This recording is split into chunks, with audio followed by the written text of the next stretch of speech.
Thank you for watching CTR TV. I'm Christy Olds with your 5 in 5. Get up to speed on 5 topics in just 5 minutes.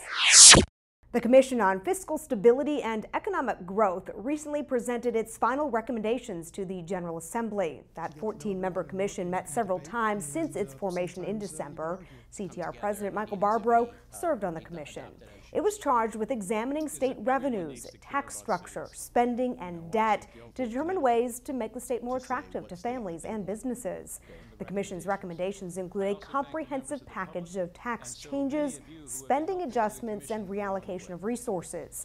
The Commission chairs say this is a great risk for the legislature to not act on this report. What's going to happen to business confidence in the state if what I would call a balanced proposal is not taken up, is not seriously debated and voted on? Making structural reforms now is imperative. So the timing of this report is perfect. It's delivered at a good point in the session. Hearings should begin pretty soon. We expect the legislature is going to act on our recommendations. And even though there's always a tendency not to really want to have to face up to it, here is the perfect opportunity to change the course of Connecticut's future. The General Assembly will now consider those recommendations and decide what, if any, action to take. House Majority Leader Matt Ritter of Hartford is the latest legislative leader to join our Capital Conversation series. I think the problem for Connecticut is the budget's been all over the place, it seems. So people are just not sure what's going to happen with next month's revenue estimates or next year.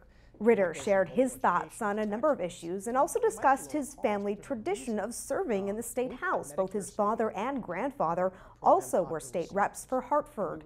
The majority leader says he does not see a conveyance tax increase coming up for a vote this year as part of the budget adjustment process. He says his caucus is focused on providing stability to the state's economy, which will lead to improvements in many areas. If you want to buy a house, it means that you are making an investment in the community, and it probably means that you're getting close to where you work, and in some cases where you're going to educate your children and where they're going to go to school.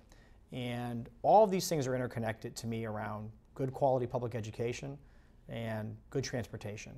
Ritter says he's hopeful the bipartisanship that led to last year's budget agreement will continue through this short legislative session. You can watch that full Capital Conversation with House Majority Leader Ritter at CTR.tv. A popular inquiry to CTR's legal hotline has to do with the issue of security deposits. As a resource for CTR members, we have a Q&A on security deposits on our website. It answers questions about interest rates, security deposits for pets, and restrictions for senior tenants. CTR Associate Counsel Kristen Hasney says it's better to get the answers before an issue comes up. For tenants age 62 and older, the maximum that can be collected is 1 month's worth of security deposit, plus the first month in advance. For tenants under age 62, the maximum that can be collected is 2 months worth of security deposit, plus the first month in advance. So even if you want to call it something different, say a pet deposit or a carpet deposit or a cleaning fee, all of those monies are considered to be security deposit under the Connecticut security deposit law. CTR's legal hotline is also available to all members. Connecticut has rolled out a Crumbling Foundations testing reimbursement program. Homeowners who suffer from crumbling foundations or suspect they may have pyrrhotite in their foundation can now apply to get reimbursed for core testing or visual inspections of their foundations. The Capital Region Council of Governments is the administrator of that grant program.